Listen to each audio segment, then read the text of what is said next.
Good morning, everyone. Good morning. Good morning. If I go too fast, just slow down. Okay. All right. Welcome, everyone, media, members of the community, and of course, welcome back to Holstein Park, Mayor Lightfoot and staff. I know it's not your first time here, but welcome back again. I want to welcome all my government colleagues here today from multiple departments and agencies tasked with providing services to all of our constituents throughout the city of Chicago and here in Bucktown. Memorial Day is a time to honor those who have passed from our families, but not from our memories. All of us know someone here today as we honor those who fought for our country and paid the ultimate sacrifice, and we honor them with their service today. I also want to mention a couple of people that over the last few years helped Holstein Park celebrate its 100-year anniversary. I want to give a credit to Scott Jacobs, a member of the community who recently passed away, who was instrumental with many of you in the community for planning and securing funding for the rehab of this 100-year-old building so that children in our city from throughout the neighborhoods in this area, community area, could enjoy the indoor and outdoor spaces. And I want to thank the staff here, Shannon, and all of her staff at the Park District who provide all these services for all these kids of all ages, for the families who use the pool and all the outdoor services here. And I also want to recognize the work of the lifeguards who have done great service here for us as well. Please let me give a shout out to the members of the 14th District and our police officers who work with us. Sergeant Henkels from the CAPS office, who served 20 years as an Air Force officer. Sergeant Edens, Liz, and many others who work with the city, work with the Park District to bring events here throughout the summer and winter months. Now, as part of the efforts to curb crime, you've heard the mayor talk a lot about the work that we have to do to keep funding youth services throughout this city. This is one of those places where it works, putting money, hundreds of millions of dollars over the last couple years into these services to keep our children off the street as soon as they get out of school and into locations like this is what we need to continue to do. A lot of our officers, our firemen, city workers are tasked with providing public safety so that those who died for our country and for our freedom did so knowing that they were fighting for us, that they were able to build and without fear enjoy these spaces throughout the year. We are lucky to be able to do this in our country, but we have to fight harder than ever to make sure that we can continue to keep their promise.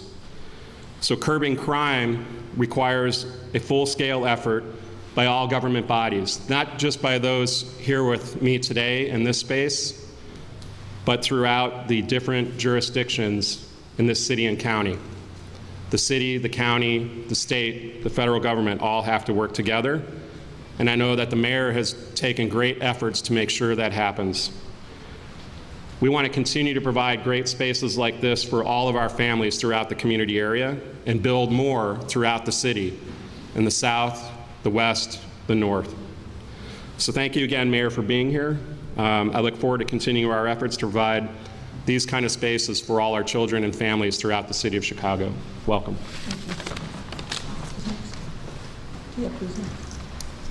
Oh, pardon me. We have next up from Chicago Public Schools, parent Joseph Williams.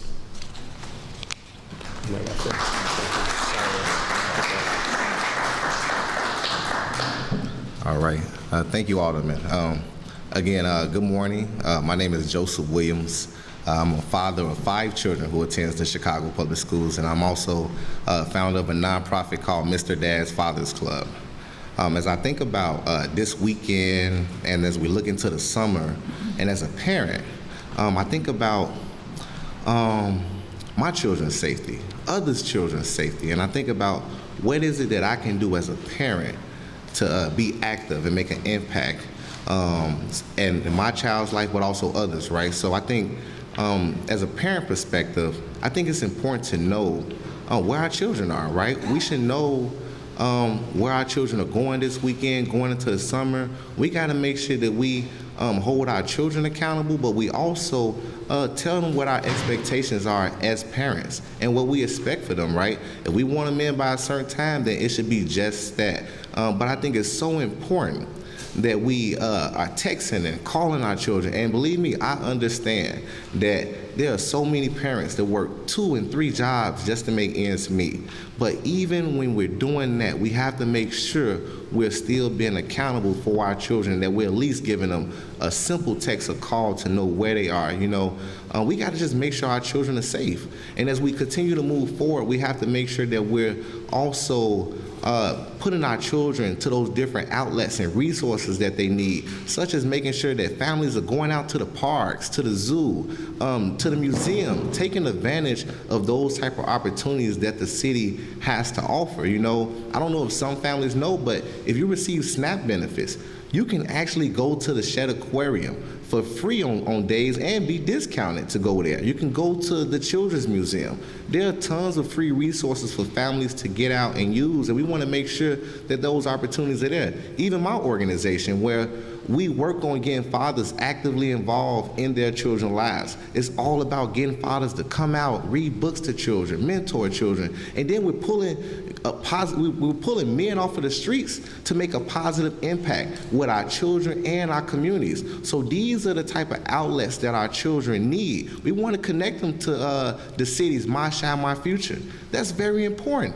Those are opportunities that are sitting there for our youth to tap into. And you know, and I thought the other night to myself, I said, I wonder if we can add a voucher app to that, where we have an Uber voucher or a Lyft voucher. So as I be considerate to think about those children who want to go do these activities but cannot get on a train or bus to do it because they have to go through different gang areas, how can we get them there safe? You know, so when I think about what we're talking about now and the violence in the city of Chicago, I'm thinking about an all-hands-on-deck approach. We're going to need our churches to open those doors on the weekend, provide activities for our children to come in there and do. Let our youth come and play basketball. I'm going to encourage more nonprofit organizations to, even when we know our youth are planning and organizing events, to make sure that we're right there to help them. Give them that guidance. Be there as a chaperone to make sure that they are doing these things, but they're doing it in a manner that's not only productive, but in a manner that leaves everyone peace at the end of the day. So again, this is going to be an all-hands-on-deck approach. It's going to take our city, our elected officials, it's going to take the nonprofit, the churches, everyone to come together for the betterment and to ensure that our children and our families are safe this year. Beyond the weekend, beyond the summer, this year, we want to make sure that our children are safe. So again, I'm Joseph Williams. I appreciate you guys for giving me the opportunity to speak today.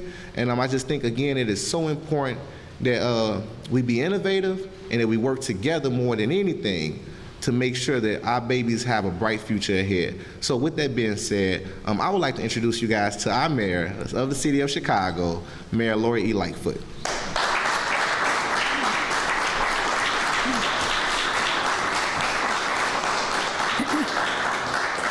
Thanks, Joe, and thanks for all the hard work that you do, both in your organization and your community, and really as a father who really stands up and is present for his children. Thank you for that. Good morning, everyone, and thank you all for being here. Today we are highlighting the city's multifaceted approach to public safety that will ensure a safe and fun Memorial Day weekend and start the summer for residents and visitors alike. I'm joined by many city leaders, as you can see, from CPD, from DCASE, CPS, CTA, and more, standing and present as a demonstration of our whole of city approach to public safety that we've had from day one. You know, I know there are a lot of concerns all across our city about everyone's safety in every neighborhood. But I want to be clear that no one mayor by herself, no one superintendent by himself can solve these generations in the makings challenges. It not only takes a whole of city government to be able to address them, it takes a whole of city to address it. And for way too long in this city, some of us were content when the problem was over there. That didn't bother us. And unfortunately, crime has no barriers. It doesn't respect geography. It travels. So this is truly a moment where we must come together as a city government, with elected officials, but as residents, making sure that we are united in doing what it takes to help ourselves, but importantly help our neighbors, and by doing so helping our city. We're joined also by faith leaders and community members because we know that city government must work in concert with the community. As I said, it takes all of us to do what is necessary to make every single community safe. Here in Chicago, Memorial Day weekend serves as a way of turning the chapter on spring and welcoming our famous summers full of fun and outdoor activities. And it's fitting that we're here not only in a park facility, but in this facility. This facility is one that is a jewel for this surrounding community. I used to live about 2 blocks away from here and spent many summers coming here, enjoying the amenities of this park and the pool with my daughter when she was much younger. This is a melting pot because it's a park district, a park field house, where the park district members do tremendous work to make sure that they're there and available and present for families. So I want to thank all the folks in this park who do great work every single day, year-round, not just in the summer. This summer in particular promises to be a truly iconic summer. After years of canceled and reimagined summer events due to pandemic restrictions, we are finally truly completely open and ready to welcome the traditional summer, Chicago summer experience we all spend all winter long craving and waiting for. And we want this weekend to be a celebration all over our city. Just last week, I attended a planning exercise over at the Office of Emergency Management and Communication. There were probably 60 of us in a room representing every form of government, all law enforcement, all social services agency. And if you look at the list of activities all across our city that are happening this weekend, it's mind-boggling. Truly in every neighborhood, not just in the downtown, not just in River North or South Loop, West Loop, all over our city, residents have planned great activities for themselves and their neighbors to have fun and really welcome and usher in summer. So after doing the right thing by masking up and getting vaccinated, we've earned the right to have a little fun, to have a fun season, spent outdoors, with our neighbors, with our friends, with our family, doing the things that we all love and cherish and that make our city second to none.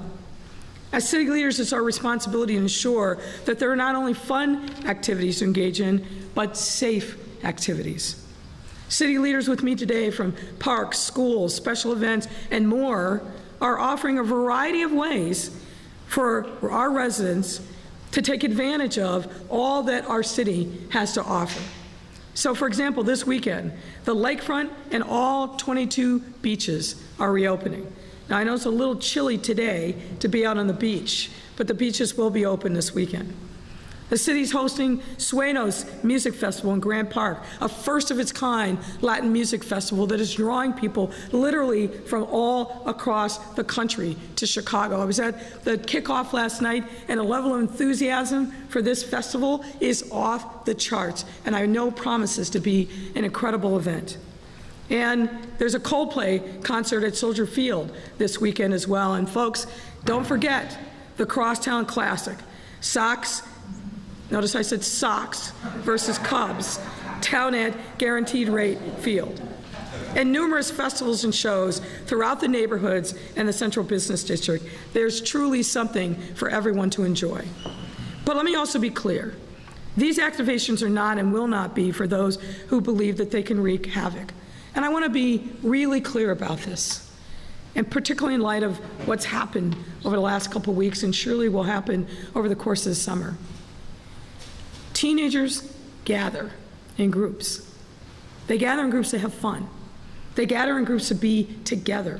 And particularly after the last 2 years that they've been through, they want to be out and they want to be having fun too. The conversations that I've had and what I've heard from others, when we ask, hey, why are you coming downtown? And what they say is, because that's where fun is. That's where nice things are. And as mayor of the city, I want to be clear. Our children are welcome everywhere, anywhere they want to be. This is their city too. And we shouldn't be afraid of black and brown kids coming downtown. Let me say that again. We shouldn't and cannot be afraid and condemning of black and brown kids coming downtown. It's their city too. We don't act that way when white kids come downtown en masse. We just don't. The issue is not that they come downtown, not that they're coming in big groups. The issue is if the behavior is one that recognizes and respects people, property, and spaces. And so I thank Joe for making, I think, a point that's important. Parents, you must know where your children are. And more to the point, you must accompany your children to enjoy these safe spaces and model the behavior that you want them to exhibit when they're not with you. That's where the challenge is. We can't just offload our children and hope for the best. That's where the challenge comes. So I want our kids to enjoy safe spaces all over the city. I want us to continue to work to create those safe spaces all over our city. But it starts in the home, and it starts with responsibility of the parents, the guardians, and the caring adults to make sure that they're doing what all of our parents did, which is to set firm, clear rules on conduct. And in a city like Chicago that's so diverse, that has so many people coming to it from all over the world, 60 million visitors a year, we've got to make sure that we are conducting ourselves in public spaces in a way that is inviting for everyone. And parents, you've got to instill that message and drive it home to your children. So we are continuing to do what needs to be done. The planning for this weekend started months ago, has ramped up exponentially in recent weeks.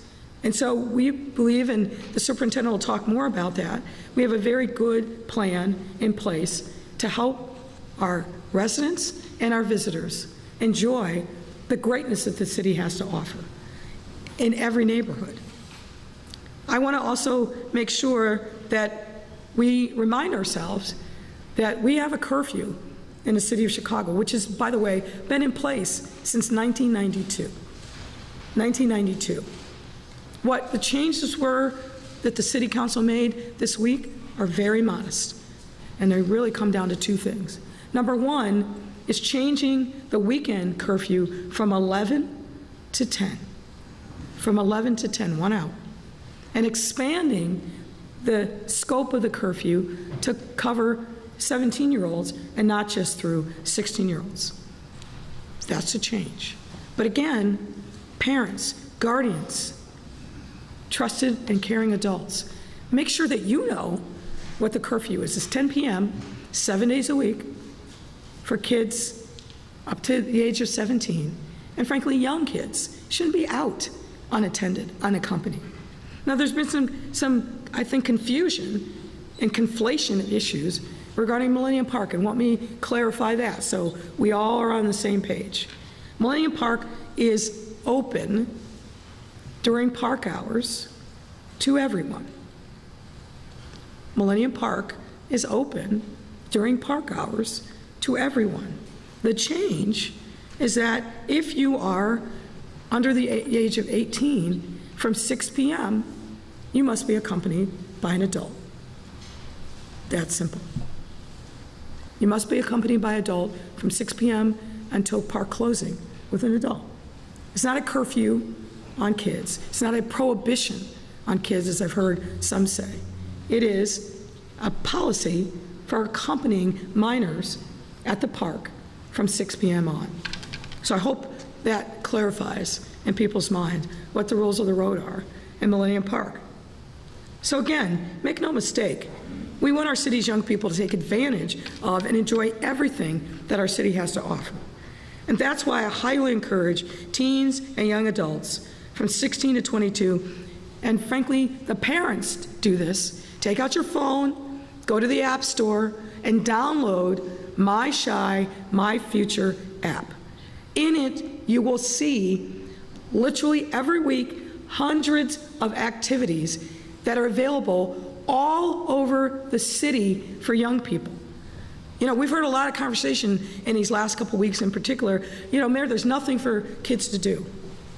Nothing for young people to do. Folks, that's just not correct. There are fun, productive activities 7 days a week for young people, whether it's in the parks, in the libraries. They're going to have a lot of activities after school, Let's Out, faith community, social services agencies. There are activities literally by the hundreds every week now at your fingertips if you simply download that app. Put in your zip code and you will see for yourself. The other day I was in City Hall. There was a young man who was there. One of his side gigs was delivering food. And so he came in and he delivered food.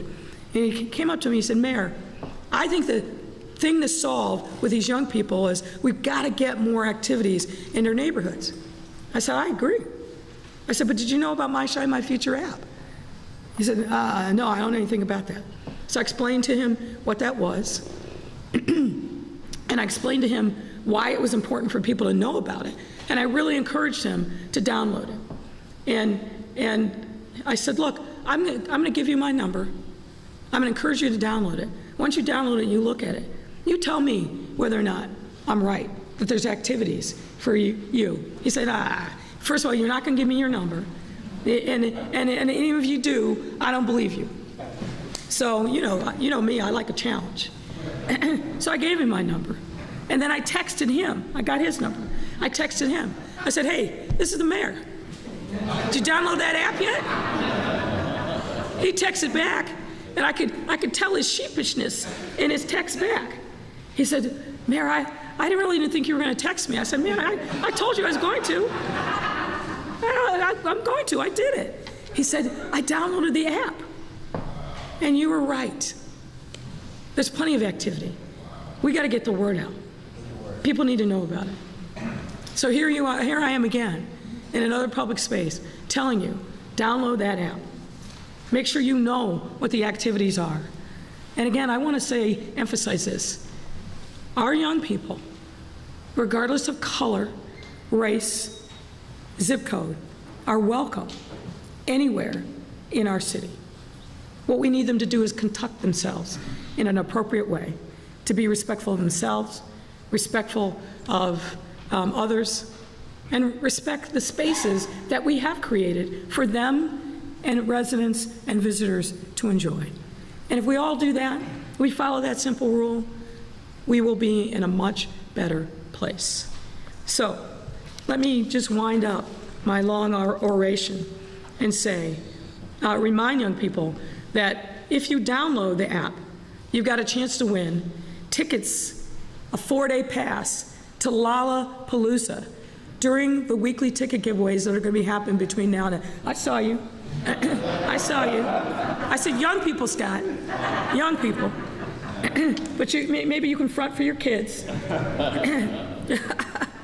But we want to encourage young people to really take advantage of this incredible resource. When we launched the app, we talked about the app. At the very end, we said, and by the way, if you're in here today and you download this app, you're going to get free tickets to Lollapalooza. It was like a stampede happened, which is a good thing. It's good for us to see the joy on the faces of our young people. And let's remind ourselves that the vast majority of our young people are doing exactly what we'd expect them to do. Having fun, being innovative, creative, pushing us as adults, challenging us to live our better self and be accountable to ourselves and to them. They're being teenagers. They're doing the right thing. And I don't want the challenges that some have that are real and profound, but there's some, not the many. I don't want them to eclipse the incredible things that our young people are doing every single day all across our city. So I'll stop for now and I also want to say one last thing. I apologize. This is going to be a fun and great weekend in our city. It's going to be a fun and great weekend for a whole host of reasons, but not the least of which is because of the city workers that have been working tirelessly now for months and for weeks to be ready, to make sure that this weekend is safe. There are going to be police officers that are giving up time with their families to make sure that you are safe this weekend. There are going to be fire personnel and other emergency responders on the front lines always, running towards danger always, who are giving up and sacrificing time with their family to make us safe. There are city workers all over, the infrastructure departments in particular, CDOT, streets and sanitation, water. They're going to be out there doing the Lord's work. And other agencies that never get the kind of credit that they should. BACP, Business Affairs and Consumer Protection, DFSS, the Department of Family and Support Services, libraries, parks, schools. We're all in. We're all in. And what I would ask members of the public, if you see one of those folks that are out there that are doing the work for you, that are making sacrifices for their family to be present and to create a safe weekend for you, say thank you. Thank you for your service. It will go a long way. It'll be greatly, greatly appreciated. And with that, I'd like to ask Superintendent David Brown to come. Thank you.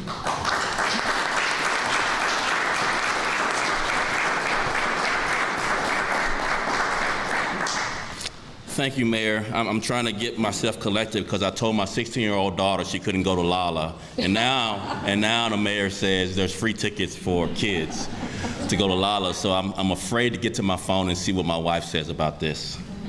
So thank you, Mayor Lightfoot. Thank you. Appreciate that. Alderman Wagaspat, thank you very much for your support. Mr. Williams, again, thank you for your comments today, and all the city departments that are here and agencies represented here today. So I'm going to talk a little bit with you about some of the things that police are doing, but the police are not working in silos. They're working in collaboration. So all of the things that I'm going to discuss regarding the police plan also means it's collaborative with all the departments, including the Community Safety Coordination Center, as well as all the city departments represented here, parks, schools, and others, to include state and federal police. And I'm going to talk with you about three things: the plan from police effort, some of the police proactive activities that they'll be conducting during this weekend and throughout the summer and really throughout the year, and as well as some results that we have now going into the summer, real briefly. So the plan is in 5 parts. The plan is public safety enforcement. It's strong and strengthened investigations. It's growing trust. It's transformational change through reform. It's officer wellness, and it's recruiting and retaining a diverse workforce.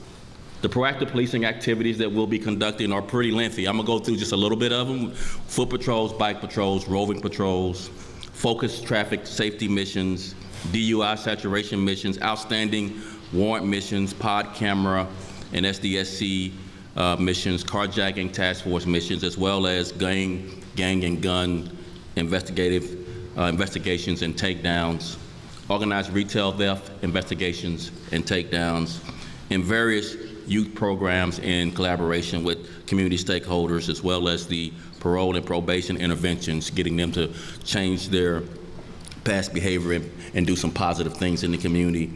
So really it's about our work is really never done. One crime is one too many. And yes, it is difficult and complex and very, very dangerous. Some of the results that I'll talk about in my comments is homicides going into the summer are down 11%. Shootings going into the summer are down 16%. We have locations that we are hyper focused on with the Community Safety Coordination Center. In those areas, which are blocks and police beats, homicides are down 37% going into the summer. And shootings are down 36% going into the summer. Our clearance rates going into the summer for homicides are at 61%. As you know, that's a pretty high number comparative to previous years where we've been as low as 20% with our clearance rates. So around Chicago and Memorial Day weekend, which is the unofficial start of summer, many of our residents take to the beaches, to the parks for events, as the mayor mentioned, and other activities. But there's no reason why we can't enjoy the opening of the beaches and parks for summer activities safely. There's no reason why we can't do all of the things we want to do for the summer starting this weekend very safely. So year-round, every year, the Chicago Police Department is proactive, as I mentioned, in preparing for not only proactive policing strategies, but also community engagement strategies for the holiday and throughout the summer. Historically, as it gets warmer throughout the country in all cities, there's increased potential for violence. But every day, Chicago police officers work with residents to fight violence and remove guns off our street. We're on pace again to have a record year in taking illegal guns off the street. And we will be and continue to be vigilant in that effort. For the holiday weekend, we have increased resources in all of our communities from the police department for the events the mayor mentioned: Coldplay, Sueños Fest, the Crosstown Classic, and many, many other events. Over 40 different events over the weekend throughout this city. And I want to emphasize that the resources that we have in place in the neighborhoods will remain in those neighborhoods. We'll also concentrate our officers on efforts in the parks and the beaches, since those obviously remain very popular destinations.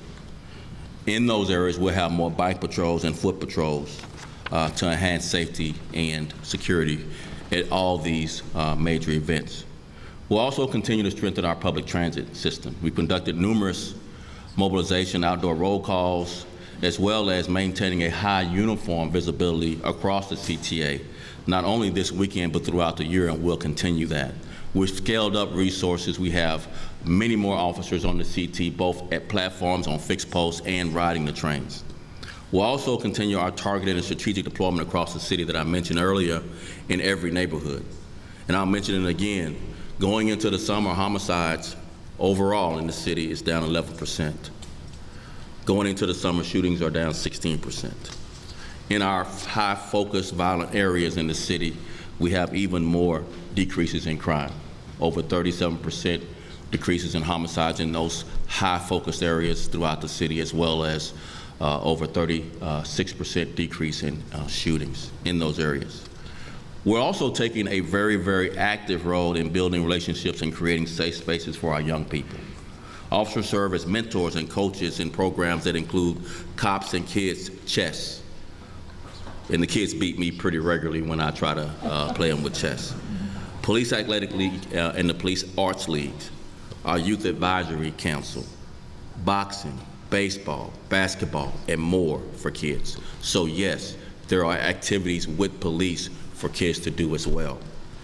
Efforts like these are really important in building trust in the community and transforming our department. We continue to accelerate, finally, our recruitment. As you know, we've had challenges like every other department in this country with recruiting new applications. We are on pace to meet our goal of filling our vacancies. We have a lot of work to do, obviously. It's a challenge. But at this point, we are on pace to fill our vacancies. And finally, I just want to say our strategic plan, when people ask what is the plan, what is the plan? I'll say it one more time. The plan is in 5 parts, plus 1. Public safety enforcement, growing trust, strengthening investigation, promoting officer wellness, and making transformational change through real reform. And our officers work tirelessly, but we all have a role to play. Working together with our fellow city partners and our community members, we can all make Chicago a safer place to live, work, and play. So please enjoy the weekend. Enjoy the Memorial Day weekend. Have fun. And also, let's be safe. Thank you. And with that, I'll turn it over to Tamara Mahal. Thanks, sis.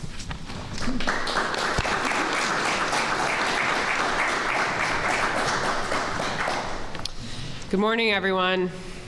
Over the past 9 months, the staff and the departmental representatives at the Community Safety Coordination Center have worked hard to deeply engage with our priority communities and really analyze data around violence to better understand the strategies that could be most impactful for this summer. We are going to be making several announcements and rolling out initiatives over the next few weeks, but I want to take this opportunity to highlight a few key things that we are working on with our partners and across departments for this summer. First, as we've talked about before, we are working block by block in a hyperlocal strategy to really establish block clubs on our most violent blocks and strengthen the existing neighborhood associations that are out there working every day to improve their communities. We're going to host block club kickoffs on June 7th, 9th, and 14th with leaders from block clubs and neighborhood associations to develop hyperlocal strategic plans and make sure that they importantly have the access to the city resources and even new resources to be able to keep their blocks safe. As the mayor mentioned, we have a multitude of fun and engaging activities that take place over the summer, many of which are put on by our violence prevention community partners that the CSEC is already working to support, both with resources as well as with manpower. But also this summer, we are going to be working with our community partners and departments to fill a gap that we know exists on Saturday evenings by putting out new activities and events for teens, but also young adults, to ensure that they have safe spaces to go into the evening hours on the south and west side. Finally, I just want to say that we've activated a new network across several of our communities that brings neighborhood-level service providers across mental health, substance use disorder treatment, housing, employment, domestic violence services, violence prevention partners like street outreach and victim services, with faith leaders, law enforcement, grassroots organizations, and school leaders together to form essentially high-risk intervention teams.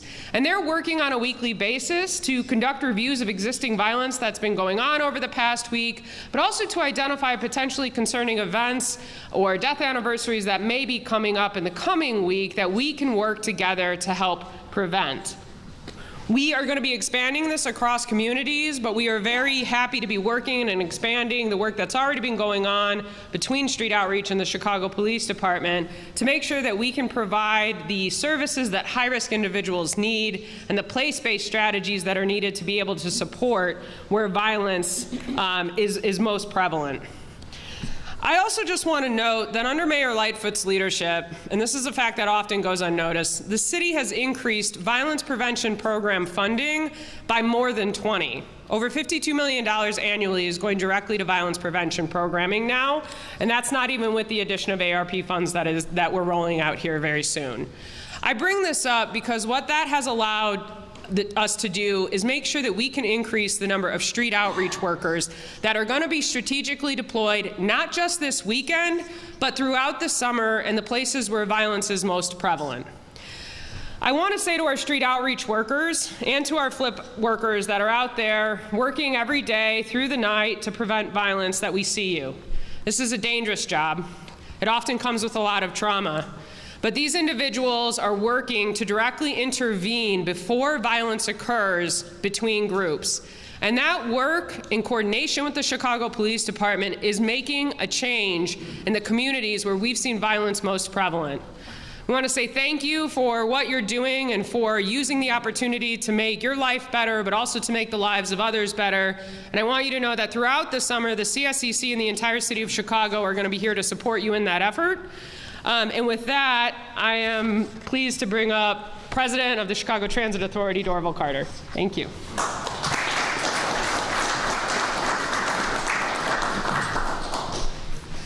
Thank you, Tamara.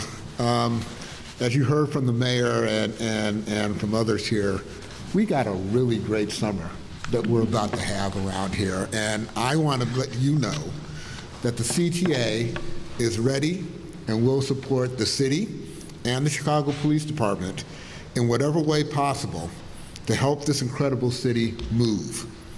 And we want to do that as we work together to provide everyone a safe and enjoyable holiday weekend and a summer season.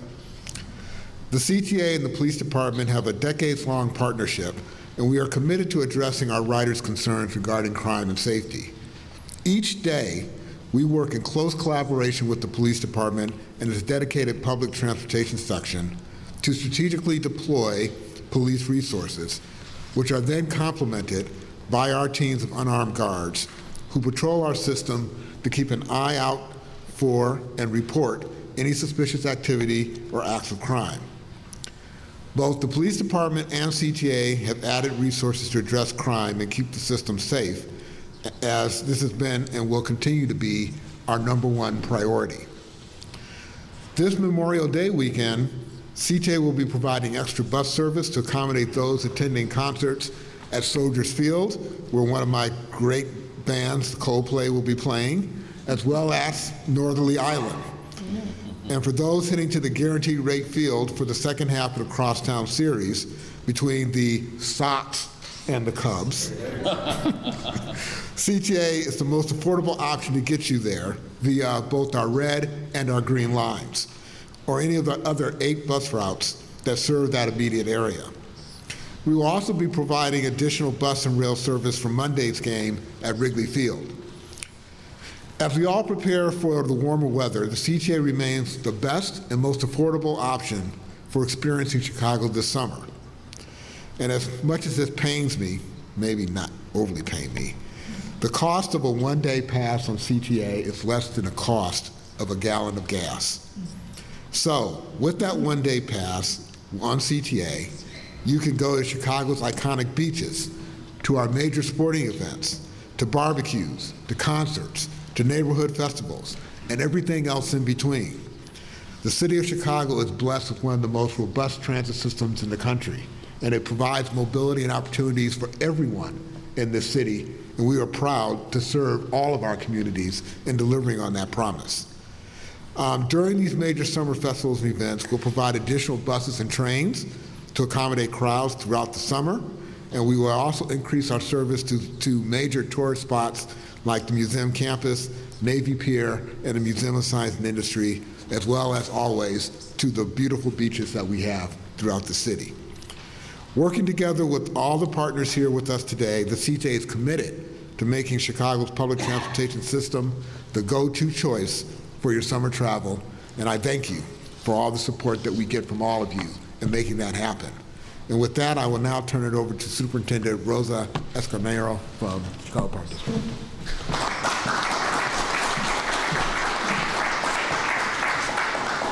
Thank you. Thank you, Mayor. Thank you, Alderman, for having us here.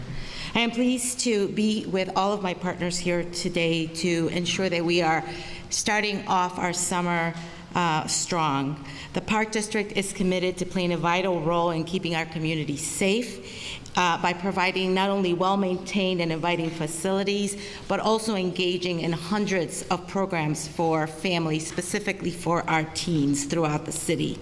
We want our young people, our kids, to be engaged in positive activities, and we want to encourage all families to use our parks as places of recreation, gathering, and activity.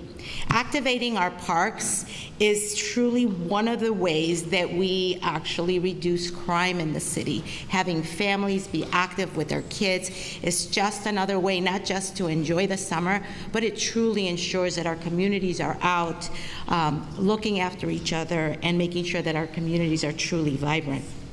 As families plan to gather in our parks, we urge you to be respectful to one another and to properly please discard your trash in the bins located throughout our park system. Our staff is going to be out there maintaining our parks beautiful, but this is one of the greatest complaints that we get, and it's often because people are just not using the receptacles that are there. And specifically for grilling and making sure that all of the families that are out there, please discard your coals in the proper locations after grilling. Placing them at the base of any of the trees is actually very harmful to our trees, but it also could pose danger for other families that are in the the area. Throughout the entire park system, our security works very closely with our commanders. As the superintendent said, we have regular conversations with them, and so we are all looking out for the safety of our patrons, and we are asking residents that if you see something, please say something. That is the best way that we can work together on keeping our parks, our families safe this summer.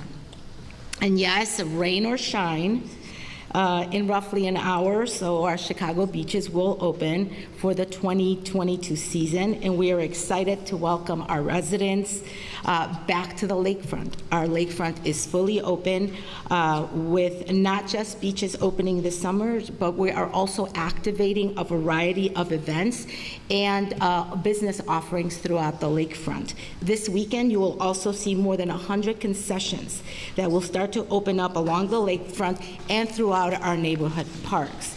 These are small businesses that are operating, offering food, and a lot of just great amenities for our patrons.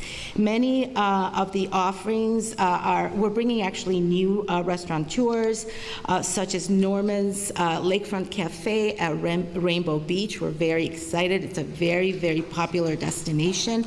And also we have a new Look Cafe at Big Marsh.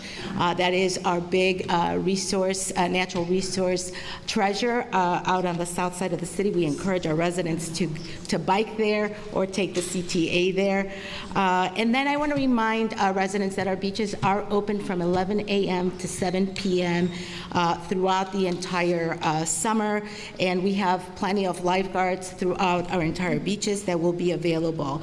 Also, just a point of reminder that we do have a flag system to ensure safety along the lakefront.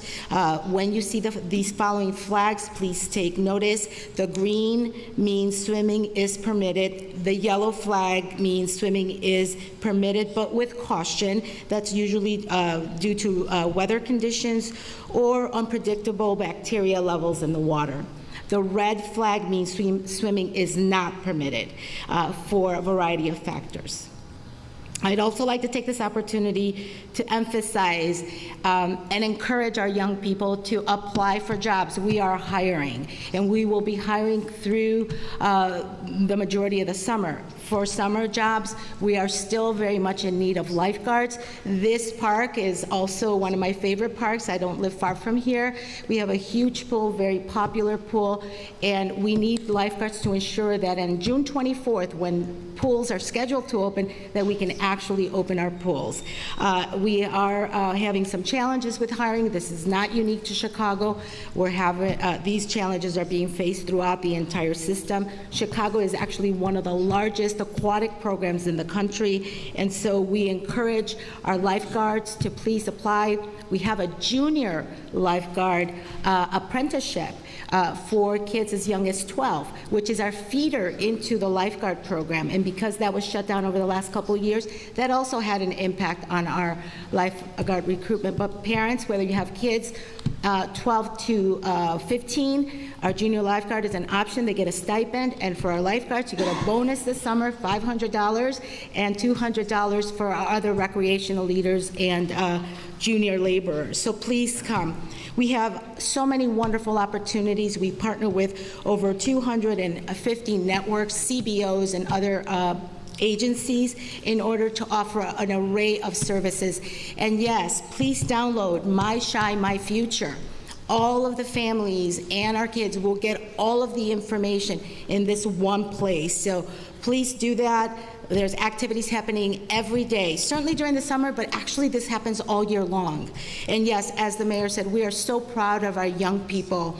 Every day, there are kids in field houses just like this, hundreds of kids doing positive, wonderful things. And we want the focus of all the great things that our young people are doing to be front and center for all of our media partners that are here, because we hear the bad stories. We want to hear the good stories, because that helps encourage our youth. It helps connect our youth to the great opportunities that are out there. We are also we are launching our 10th anniversary of Night Out in the parks, which brings over 700 cultural events, arts events throughout our parks. This is, again, an activation of our park district, ensuring families are coming out, a way to keep our neighborhoods safe. And if you'll allow me, I'd just like to say a couple of comments in Spanish. El verano ha llegado y queremos dar la bienvenida a todos los residentes, a las familias y a los jóvenes que por favor visiten los parques. Estamos aquí para ofrecer muchísimas oportunidades a los jóvenes y a las familias. Queremos recordarles que hoy las playas abren. Hoy es el primer día que abren. Las horas son de las 11 de la mañana a las 7 de la tarde. Todos los días de la semana. Aún tenemos trabajos para jóvenes, estamos dando trabajos para salvavidas específicamente, tenemos necesidad en esa área, estamos dando un bono de $500, pero tenemos muchas otras oportunidades de recreación porque tenemos campestre en todos los parques y necesitamos jóvenes que apliquen $15 la hora más el bono de $500 y para otros un bono de $200. Queremos recordar a las familias que si van a estar parrillando en los parques, que por favor no tiren las brasas en los árboles. Eso es muy peligroso para otras familias y niños que juegan, pero también hace daño a los árboles y a las plantas de los parques. También queremos recordarle a las familias que hay muchos eventos este verano, los invitamos a los parques y tenemos también muchos restaurantes y lugares comerciales que van a abrir este verano. Son 100 locales en todas las playas y en los parques de Chicago. Por favor, les pedimos todos, estamos todos aquí, el alcalde Lightfoot y todos estamos aquí para asegurar que todas nuestras familias tengan un verano sano, activo, divertido, pero más que nada un verano seguro y que por favor trabajen con nosotros. Y para esos padres hay una aplicación que se llama My Shy, My Future. Queremos que por favor eso lo vean en su teléfono y que conecten a sus jóvenes con las actividades que están en la ciudad de Chicago. And with that, I want to ask Aaron Harkey, Commissioner, Department of Cultural Affairs and Special Events, to come to the mic.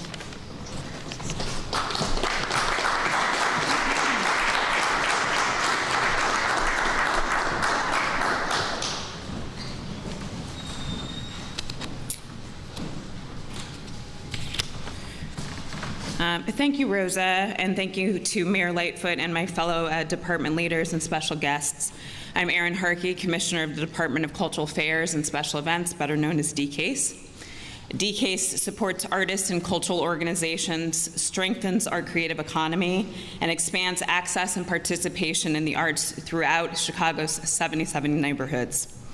This holiday weekend, my team will be working closely with the Mayor's Office and CPD and many other city departments and sister agencies to help keep Chicagoans and visitors engaged and safe.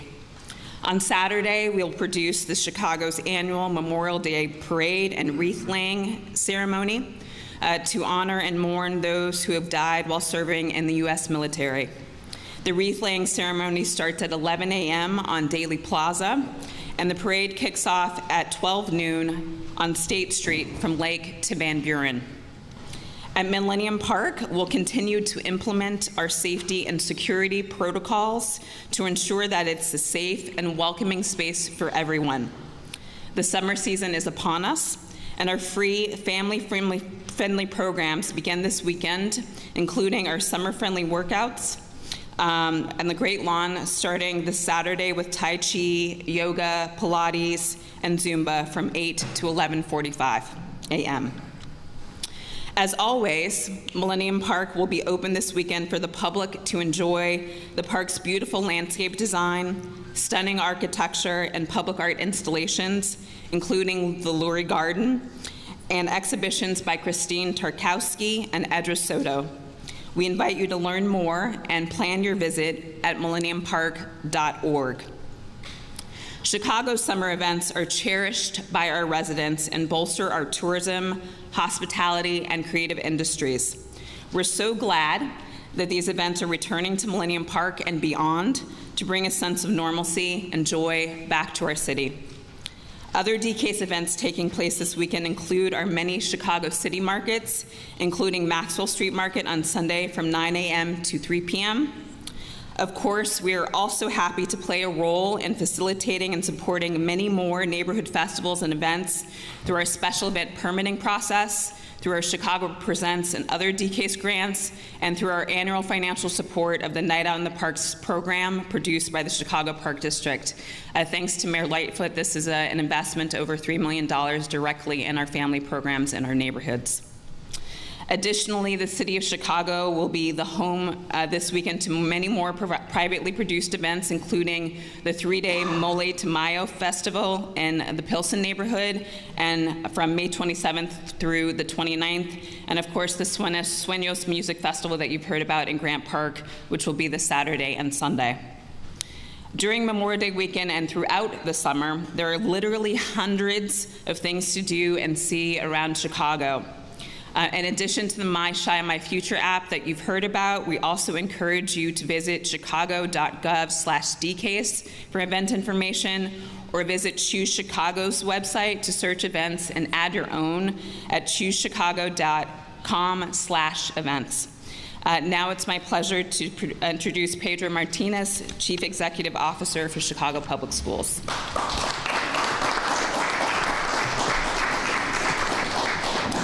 Thank you, Commissioner Harkey. Good morning, everyone. Good morning. I'm Pedro Martinez, the CEO of the Chicago Public Schools. And first, I want to start by recognizing the leadership of our mayor, Mayor Lightfoot, for bringing us together in support of this shared mission. Count us in, Mayor. We are all in the schools. Of course, the safety of our young people is extremely important to me in my role at CPS, and it is uplifting to see that it is just as important to my fellow leaders at other city agencies. Memorial Day weekend always signifies that we're nearing the end of the school year. It is my favorite time of the school year. We are celebrating graduations, we're celebrating events, children signing on for college and getting scholarships. I want to be clear, just as our commitment to student safety does not waver when the school day ends, we will remain just as vigilant in keeping children safe while they're on summer break. It is our goal that every one of our students has access to summer opportunities that are educational, engaging, and above all, will keep them safe for the months ahead. CPS is proud to be spearheading a robust array of academic, athletic, and enrichment-based programs for our students this summer. Hundreds of schools right now are putting programs together for all of our families across the city. These, along with the wonderful opportunities from My Chi My Future, and our partners at the Chicago Park District, the Chicago Public Library, have something that will appeal to every child. If you want to find me when I'm not at work, I'm either at our libraries or at our parks. Families can explore all of these options at cps.edu/summer programs. In addition, we strongly encourage our families to stay in close contact with their schools over the next few weeks for summer opportunities that may be available for students through our community-based partnerships. I want to wish for all of our school communities a safe and enjoyable Memorial Day weekend. I urge our students to spend time with small groups of friends and avoid large gatherings where things can get out of hand. And to our parents and guardians, myself being a parent of 2 children here at CPS, please make sure you know what your children have planned for this weekend, and that they always know how to get in touch with you.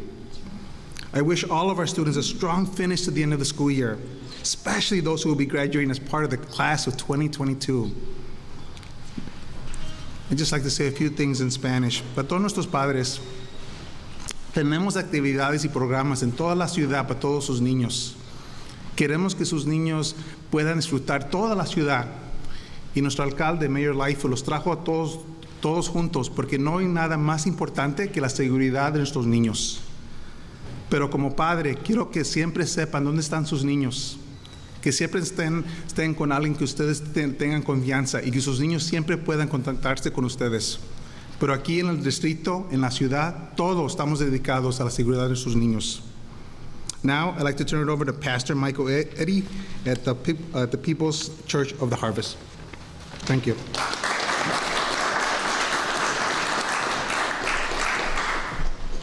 Good morning.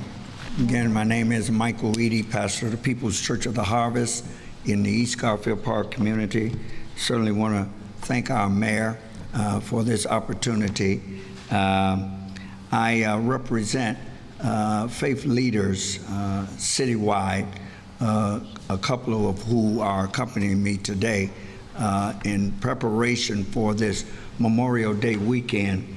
There is something that has been developed and been really extended for a number of years, Hands Across Chicago. I stand along with Dr. John Feuder, who is the head of the Chicagoland United in Prayer, along with Bishop Ed Peacher, Together Chicago. And we have been in preparation, as we do from year to year, for this Memorial Day weekend as it kicks off the summer activities that we have been organizing over the months. There's going to be in some 40+ locations in neighborhoods citywide, numerous activities, including United Prayer in strategic locations, as well as faith and action activities in those areas. We have been very intentional about having activities in all 22 of the police districts, because the faith community views itself as an ally, certainly with Mayor Lightfoot and with CPD. And I want to thank Superintendent David Brown and those that have assisted him, Glenn Brooks, along with Vance Henry, in preparation for a Michigan Avenue prayer walk that will occur on this weekend. We have been in preparation for this weekend and the months to come throughout the summer. In the past 3 months, the Building Blocks of Peace has conducted trainings with faith leaders and community organizations and many volunteers from the north to the south to the west in preparation, because our goal was to have at least one prayer action, one faith event, as I stated, in all neighborhoods across the city. And so a high point of that, it will begin on tonight, where there will be that 40+ events occurring citywide, but it will continue throughout this weekend and beyond. Major religious leaders have been brought together by Dr. Feuder, Bishop Peacher, and myself to successfully engage them on Saturday, May the 28th at 12 o'clock noon. We'll be at 401 North Michigan, where we will gather and we will pray, but we will also declare our commitment as a faith community and faith leaders to the city of Chicago, certainly to our young people, for safety and peace throughout these coming months. What we have recognized is that it is very necessary, as I was on a call and heard Tamara Mahal identify about an emphasis on block by block. Well, that's exactly how we view effective outreach as faith leaders, and we have organized in that way. So we have been compelled on tomorrow at 12 noon, we will gather at 401 North Michigan Avenue, and we will step off at 1 p.m. and we will pray and walk to Millennium Park, as we know that that certainly has been a focal point of attention in recent days. And we want to assure our mayor that the faith community stands solidly to ensure that our children are safe and able to come. I really appreciated what she said concerning black and brown children. It's their city too. And the faith community is very committed to laying a covering out so that our children can come, enjoy, participate in a safe environment. And so I do want to again thank you, Mayor Lightfoot, for your leadership. And so it gives me great pleasure, and I count this as a true representative of what is the best and the brightest in terms of the city of Chicago, and that is our youth. And I'm going to bring now Darian German.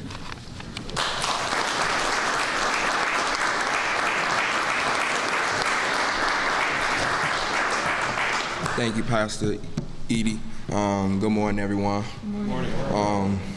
Hello, my name is Darian German, and I'm from the Austin community, and I work for Root to Fruit Youth Organization. And what we do is basically like come up with plans like ASAP to prevent the violence in our community. As young people living in Chicago, it's sometimes hard to find our place. For the record, most of us have never broken the law or gotten into any serious trouble, but we often have to pay the consequences for those young people who carry guns and get into fights. Basically, like what we're trying to do is like change that narrative, like bring more people like me, you know, like who want to be in these type of meetings where we talk about preventing violence, you know, to just, how can I say it, to just like make them feel like welcome, you know, like make them feel like they have somebody. And it starts at home.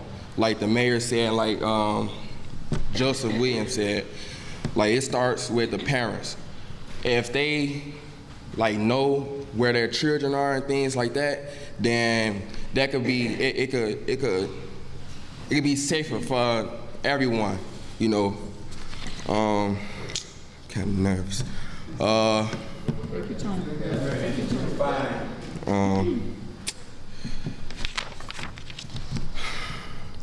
I want to say like there need to be more youth in these meetings, like who look like me. Like when we're talking and when I come to these meetings, I see a lot of you guys, but the people who we're trying to get through to is the youth.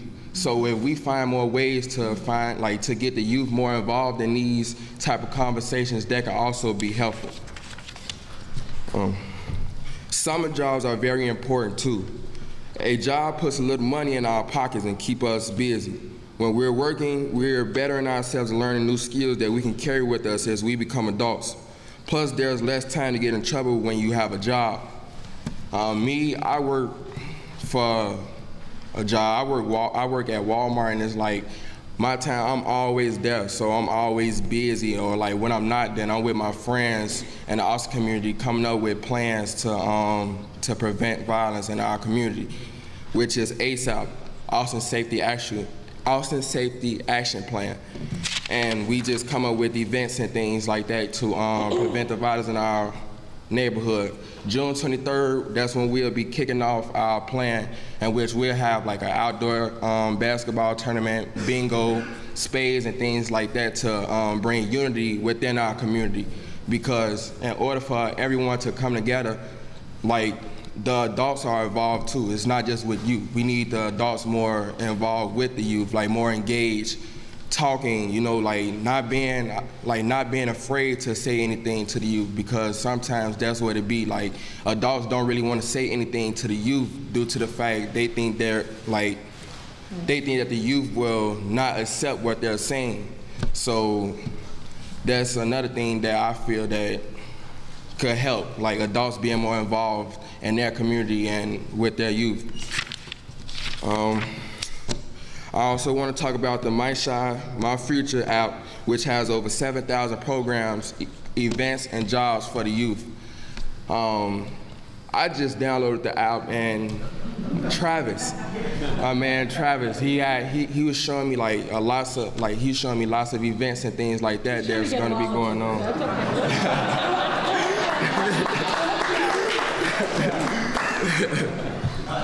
But yeah, he showed me like a lot of things on the app, and I'll start to look more into the app too, so I can find out more things that's going on around me. Because like I for a lot of people, they probably don't really know about the app. So like I also had the question of like, how can we get the youth to know more about this app, you know? And then like with the Memorial Weekend, we all know it get dangerous, but we also have like the youth and kids who know and respect and, you know, like understand safety and also like to do the right thing. So it's like, it's not always everybody, it's not always everyone, but we're treated so as if it is everyone, like, and it shouldn't be like that at times. With that, I'd like to say thank you for coming up here and speaking in front of you guys. Like for this, I'm new to this, but I'm starting to get more of a gesture to it.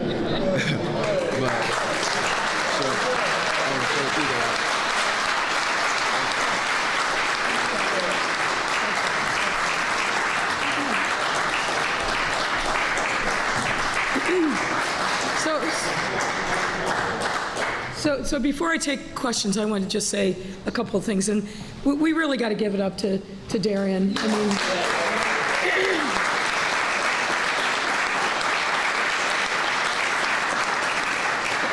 it's not easy as an adult to stand behind this podium, and I can only imagine how intimidating it was for you. But man, I just want to tell you, you did a great job. You did a great job.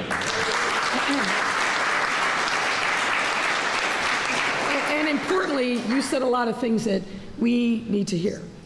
We need to make sure that we are listening to our young people and not imposing solutions on them. And I think one of the things that you said that I really want to highlight is, again, is our young people are doing amazing things all over our city every day.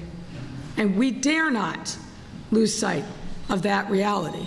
All of those that are out there working with young people, supporting young people, we see it, and we need other people to see it and not forget that fact. And we don't want to paint every single young person in our city with the same broad brush, because it's not fair, but more importantly, it's not accurate. I also want to, I neglected in my opening statements to just thank Alderman Wagasback. This is a good man. Make no mistake about it. He's a dedicated public servant, has been his entire adult life. And importantly, one of the things that I admire most about him is that he is a great dad and a great husband. Really important things. And Scott, I just want to say thank you for your counsel, your friendship, support. We are a better city because you were in it. No doubt whatsoever about that.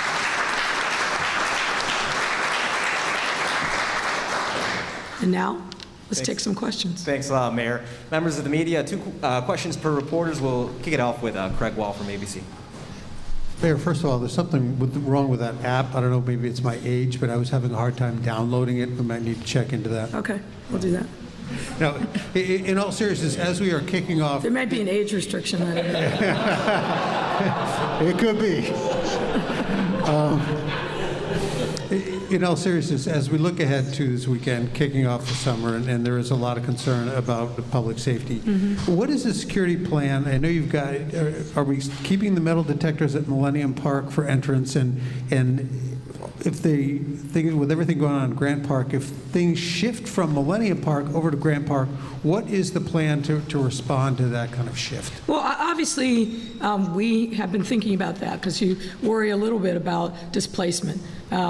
We didn't see that last weekend. We had a very peaceful, fine weekend when we launched this last Thursday. We didn't see the displacement that I think many people were concerned about. But obviously, we have to be diligent. Things change literally every day and sometimes multiple times a day. That's why we have people that are diligent, people that are watching with cameras, with street intelligence, with undercovers. So we have a web of safety with our community partners where we are constantly taking in, analyzing data, and using that to inform how we are deploying not just police resources, but city resources generally. So I feel confident in the plan that we have for this weekend and really for the summer, but literally we've got to be nimble and flexible because circumstances and assumptions can absolutely change. You asked a question about the conditions of Millennium Park. Yes, I will continue. I think, frankly, they were successful. One of the reasons why, and I'll let the superintendent speak to this, why the shooting happened there last weekend with the gentleman is because he was trying to avoid the security measures that were in place. And alertly, an off-duty officer who's part of the security protocol saw that, understood exactly what was going on and approached him, and then the rest is history, so to speak. But it's the security protocols that were put in place that actually worked and identified somebody who was trying to bring a gun into Millennium Park. And Sup, I don't know if you want to add any more to that, or just want to add that, obviously the interaction with the subject who was later arrested is important to note. There was a coordination between the Millennium Park's security and our Chicago police officers, and that coordination led to the quick capture and charging of that offender. So all of that is important, that offender is no longer on the street. He is charged with trying to harm a police officer in that interaction. So I think the coordination is really the high point of what we're trying to accomplish here with security teams along with Chicago Police Department. And I have a follow-up question for Pedro Martinez, if we could. yeah.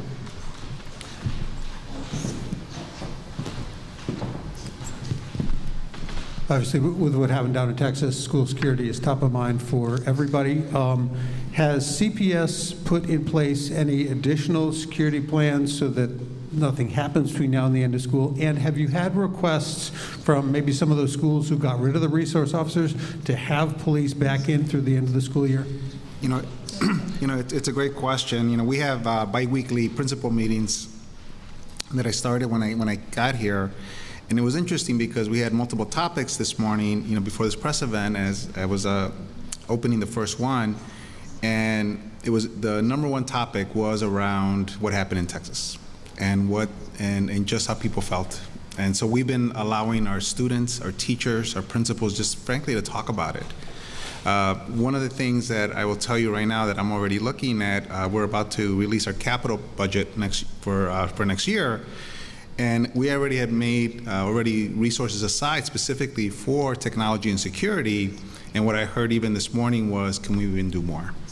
So, for example, cameras, and those and so that's what I was hearing more about this morning, just from our principals saying, can we make sure that whether it's security systems, intercom systems, that all those are up to date? Because the more and more we find out about more details in Texas, I think what's even more concerning is, when you hear those details, the fact that the perpetrator was able to get in through an unlocked door.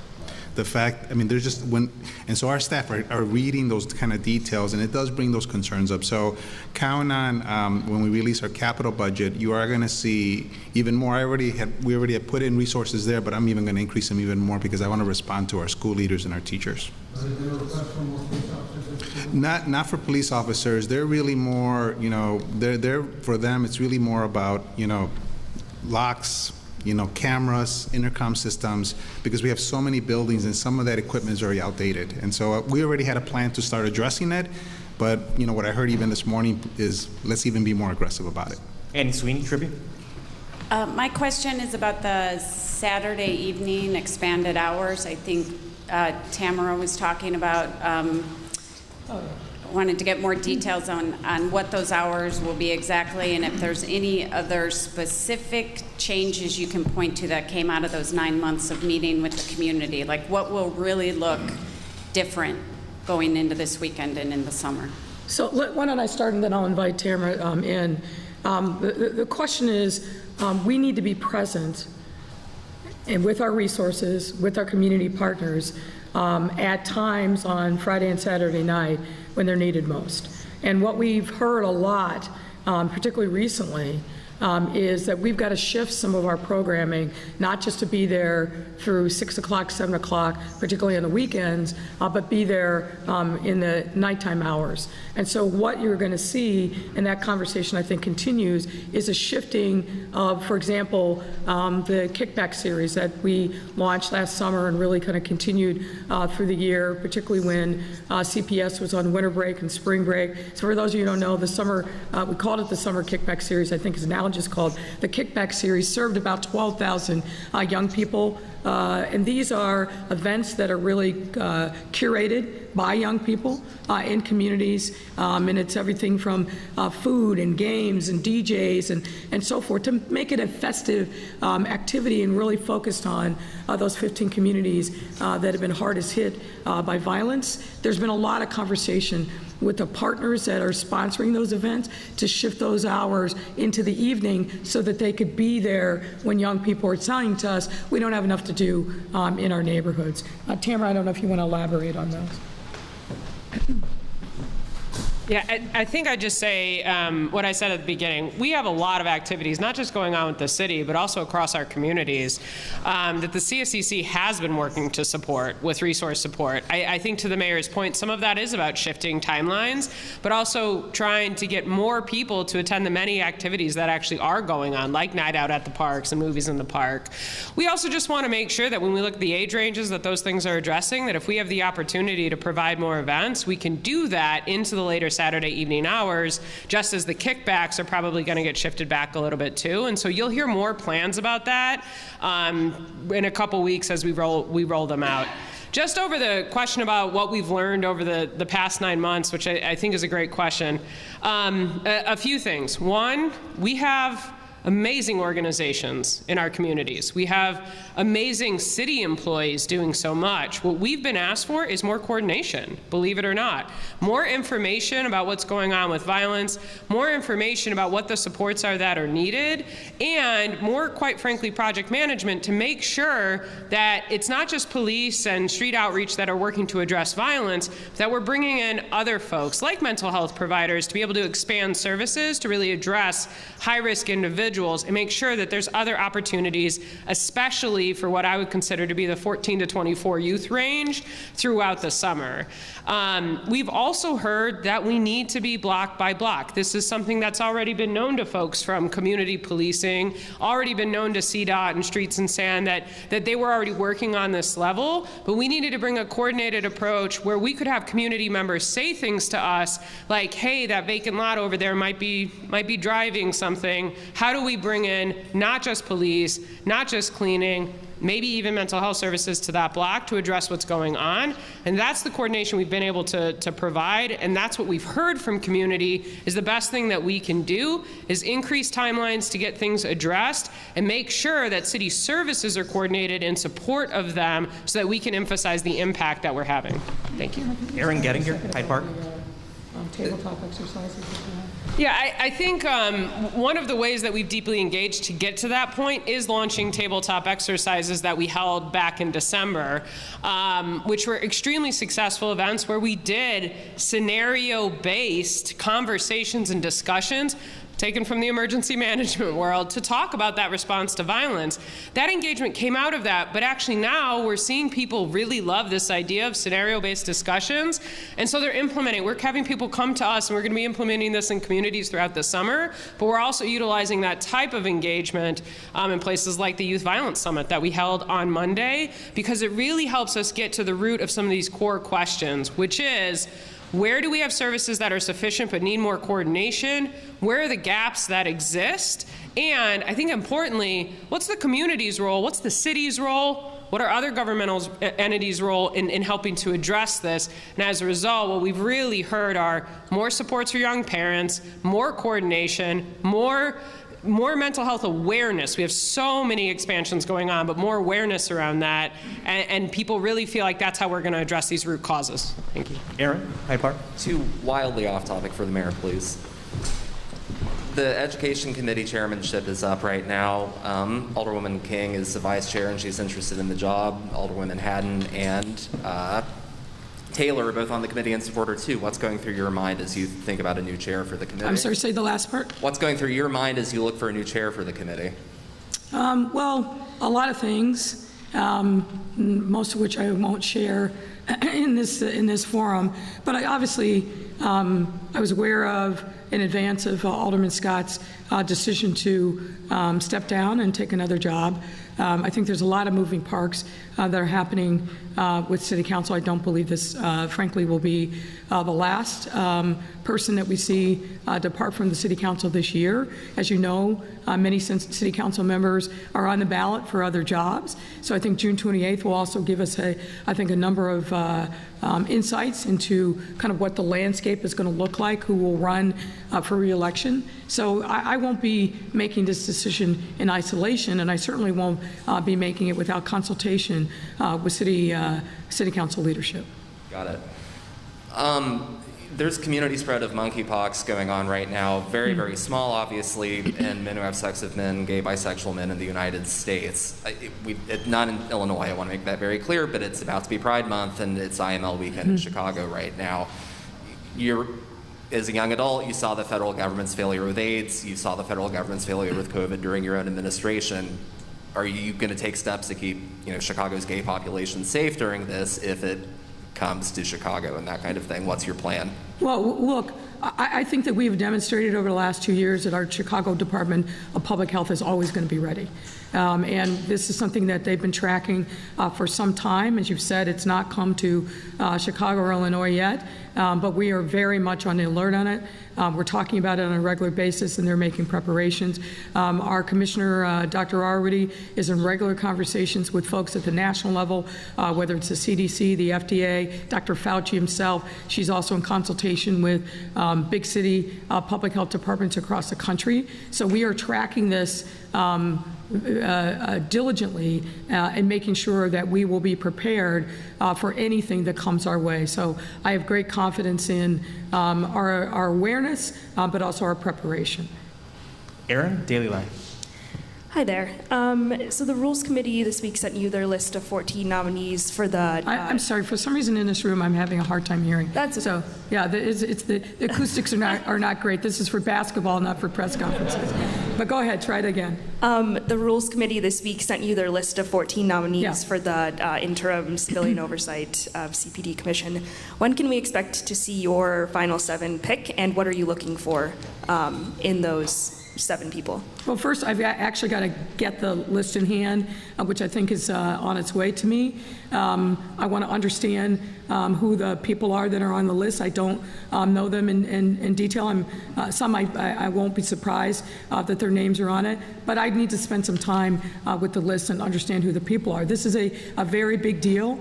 It's the inaugural group of folks who are going to be charged with responsibility of conducting civilian oversight in the first big way in our city, really since back in the 70s when the Chicago Police Board itself was stood up. So I want to make sure that I take appropriate amount of time to understand the names. And obviously it's also, we want to make sure that there's appropriate balance and representation across our city. This is not an issue that is unique to a particular community. It's something that I think every community in Chicago has a stake in. So I want to also understand kind of geographic representation that the various people that are on the list bring. But obviously I'm anxious like anybody else to get this committee up and running. I think Adam Gross has done a tremendous job. He's actively recruiting and hiring people to staff up the commission, and we now need to take the next step and get the commissioners on board so the work can continue to the next step. Thank you. And last week you said you'd be introducing the ETOD ordinance this week, and we didn't see it. What's the delay, or what's I think there's some additional refinement that we needed to make sure that we had right before we introduce it. And look, we don't always introduce something saying that it's perfect and we want this to be the form in which it's presented to City Council and considered. There's always a back and forth, always a little bit of tweaking, but there was a little more work that we needed to do. But my expectation is that we will introduce it and start the conversation. ETOD is essential to our city. We've got to make sure that we have real options of affordability, particularly for families, and that we're doing it in a way I think that is consistent with the serious role that we take, our obligations to make sure that we're providing sustainable options, sustainable not just in affordability, but sustainable to reduce our carbon footprint. We have an obligation to do that, and I think ETOD is really important. Look, this is not going to be easy. There are going to be lots of questions and lots of folks that probably line up and say, with the NIMBYism, not in my backyard. So we want to make sure that the launch of this is something that really starts, I think, an important conversation for people to have. And so we're just going to take a little more time to make sure that we get that right before we present it to City Council. Thanks a lot, Mayor. That's a wrap. Thank you.